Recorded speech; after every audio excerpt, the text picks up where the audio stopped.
Good morning, everybody. We are starting parashat Noach. We started Bereshit, and in the end of Bereshit, what do we see? We see, 1 minute, let's find it.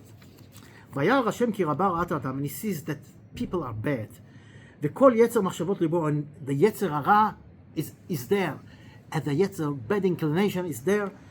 כל היום, all day, וינחם השם כי עשה את האדם בארץ, ויתעצב על ליבו, ויאמר השם, אמחה את האדם, and he wants to wipe up everything, and he wipes up the whole thing, but there is one person, Noach מצא חן בעיני השם. Noach, God likes it. Why? We'll see in a minute. But then, let's look. So God destroyed the world because of Yetzer Hara. We will go, before we talk about Noach, let's go when Noach is going out of the Teva, of the ark, and let's see what's written there. And there, it's very interesting.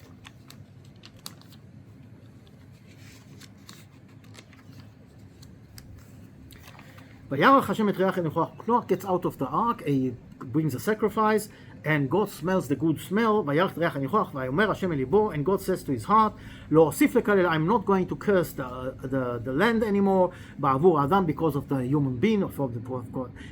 Why? Because of the bad inclination. What's going on here? God destroyed the world because of the bad inclination, because Yetzer Hara now is building the new world also on the base of Yetzer Hara. What's going on here? What's the difference? If we look backwards, we see that it's written that Mal'ah, 1 minute.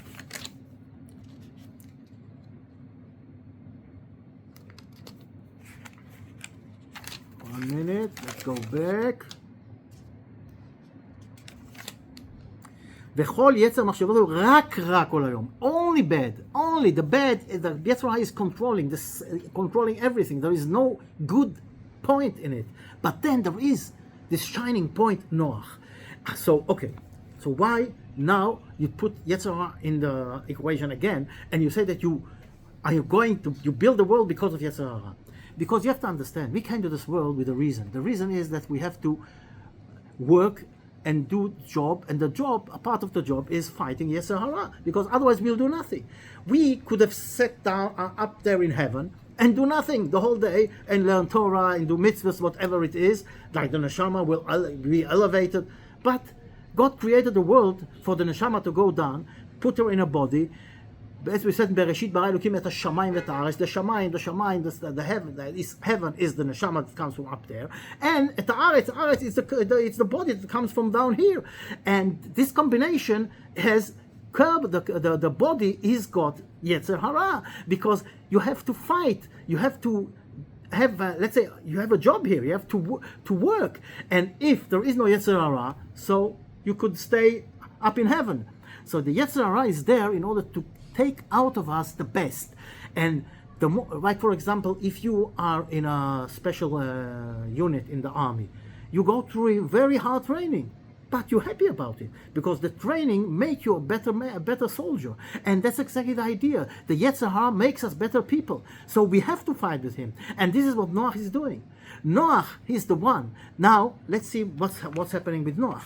Noach is telling us, the Torah is telling us also something very interesting. And if we're already talking about Yetzer Hara, so I want us a few minutes.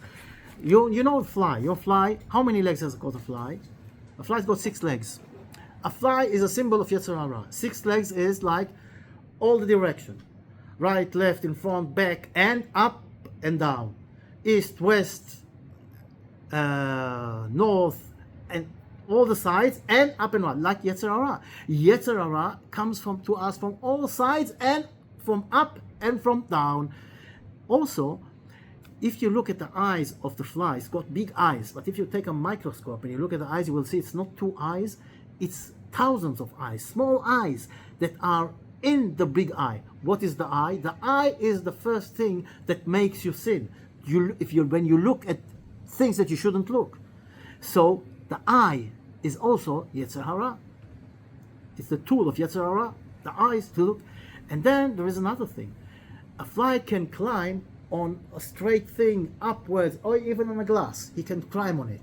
Yetzer Hara, if you can be straight, and Yetzer Hara can tzaddik v'yashar, and Yetzer Hara will climb on you. Yetzer Hara is everywhere, it comes to everybody. Now there is another thing. When you send the fly away, what's happening? What's happening? It's coming back. You send it away, it comes back. And we're saying Yetzer Hara is the same thing. You send Yetzer Hara away, and it comes back. You send him away, it comes back. The fight is all the time. As long as we're in this world, we have to fight against Yetzer Hara. So now we know that he's there, we have to fight it. And Noach matzachem b'nei Hashem. Now, when we look at what Noach, Noach is written like this. אלה תולדות נוח, נוח איש צדיק תמים היה בדורותיו, את האלוקים מתהלך נוח. 3 times נוח. Why? אלה תולדות נוח, איש צדיק תמים היה בדורותיו, את האלוקים מתהלך. So Noach was a tzaddik, he walked in the way of God. So, אלה תולדות נוח, those descendants of Noach. Noach was a tzaddik, and he was walking with God. Noach, again Noach, Noach, Noach. Why? Why 3 times Noach? So there are a lot of explanations, but one of them is, when we look at the parasha, we'll find Noach in 3 versions. Noach is tzaddik, tamim, the first version. Then, otcha ra'iti tzaddik, it's not tzaddik tamim, is only tzaddik. And then, when we go on, you will find that Noach ish adama, the man of the land, the man of the earth. So it looks like he comes from up there as a tzaddik tamim, goes down to a tzaddik, and then he becomes the man of the earth, like a simple guy. But the Torah says, Ish tzaddik, he is a tzaddik. So Rav Zalman Sorotzkin, I think, he explains a beautiful explanation about those 3 stages. The first stage was, you have to fight against a corrupt generation. So corrupt that everything was polluted with this corruption. It's the same way, if you remember 30 years ago, or maybe even more, what happened in the Chernobyl, and the Krina was going all over, like miles on miles on miles on end, until today. You have still the Krina. I don't know how you say Krina in English. Never mind. So you still have this in the air. It's the same thing. You don't see it. It's not something physical that you can see. It's in the air. The radiation is in the air. So you don't see the radiation. And the same thing was a story in a hospital years ago that was an old hospital. And it became to a point that people will go into the hospital with the one illness and they go out with a different illness. They were cured from the illness they went in, but they got out with a different illness. Unfortunately, I had a friend years ago that went to hospital here in Israel with a problem, and unfortunately he was cured from this problem, but he got a different problem and he died from it. So what's happening here? So they summoned doctors from all over the world to sit and see what to do with this hospital. And they came to a conclusion that because of the many years that this hospital is there are a lot of things, germs and things that are in the walls, and the minute somebody comes, the germs come out and affect him. So they decided to destroy the hospital, burn it to ashes, and build a new one, not in the same place, far away from there. And as we also know, as I told you about my friend, today, when you go to a hospital, you can be infected with all sorts of illnesses because it's there in the air. The same thing is corruption. The generation of Noach was so corrupt that it went everywhere. And this is why God decided to destroy the world.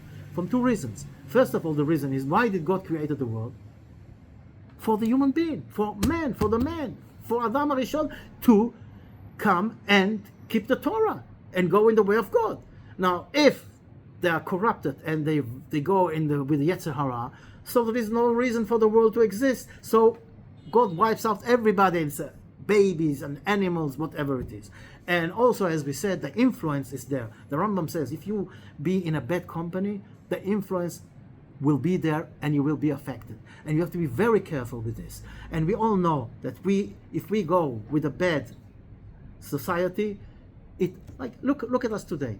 There are certain things that years ago we wouldn't even dare to do or dare to look. And today it's normal.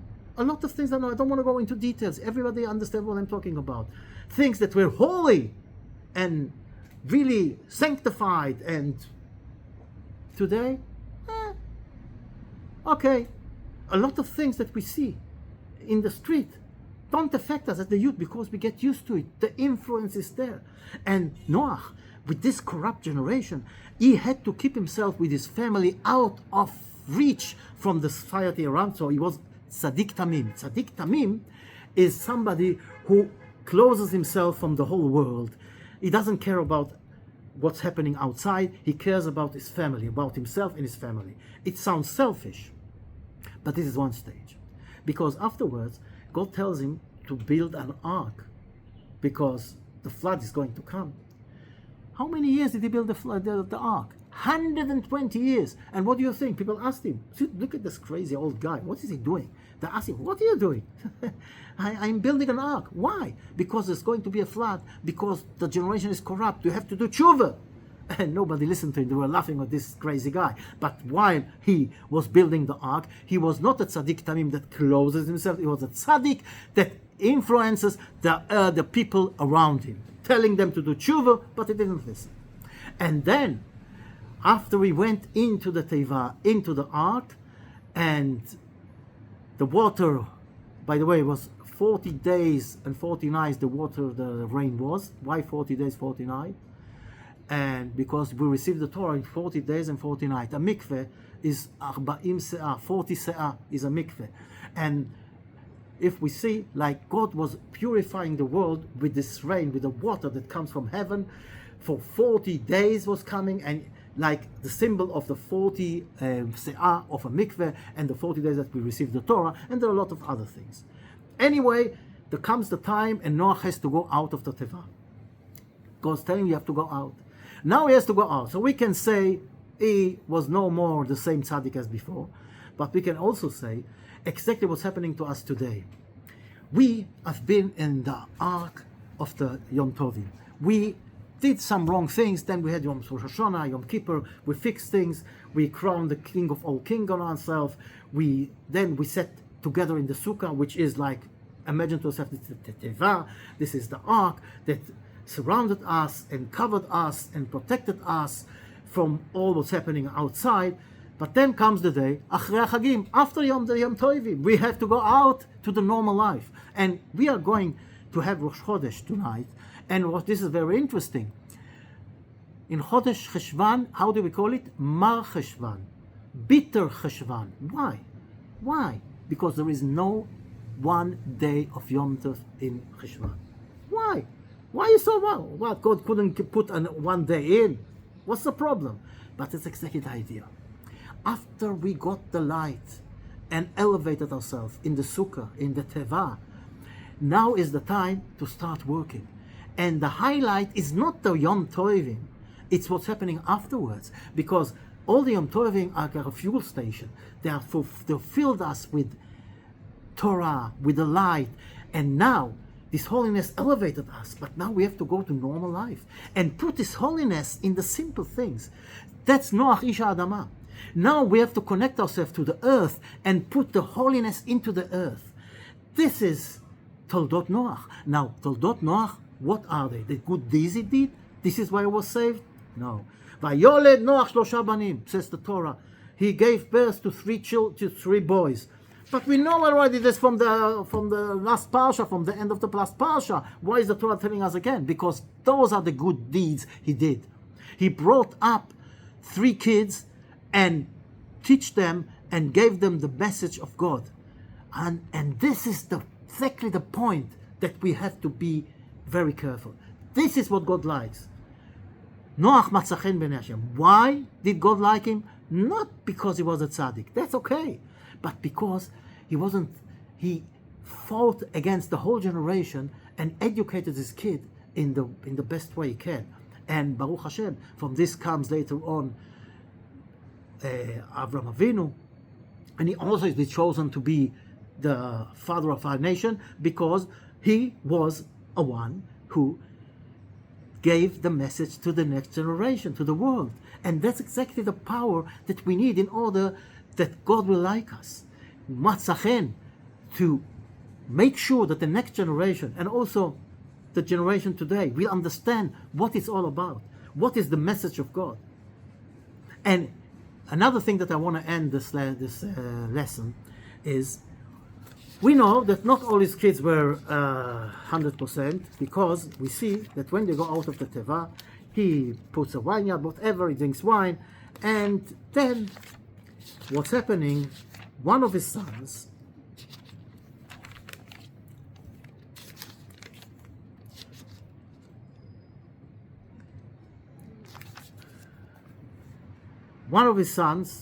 which is Ham, Vayar Ham Avi Knan, and listen, what's written here? Ham Avi Knan.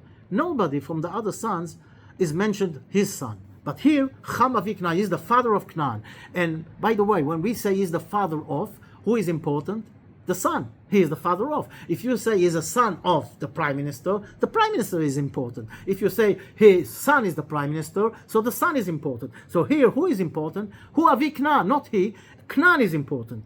And then, what happened? He uncovered whatever his father, and then Noach wakes up and he realizes what happened. Vayomer Arur, and he curses who? Who is he cursing? Who should he curse? Ham. Who did it? Knan. He curses his grandson. It's Knan. Why? Why is he cursing Knan and not Ham? Because as we said, Knan was the important one, and in a bad way. He was the bad influence. He was the bad guy. And because of this, if Noah would have cursed Ham, he would curse all the children of Ham, which they were okay. So he cursed Knan because Knan was the wrong one. So he is the one who's being cursed and not Ham. And anyway, we want to be blessed. And we are blessed. A lot of miracles are happening recently, and we hope that the miracles are going to go on. We have to choose. Now we have this beautiful months to go in the way of God, go out of the ark of the Chagim, and start putting in the earth, in the physical daily life, the holiness of the Torah. All the best.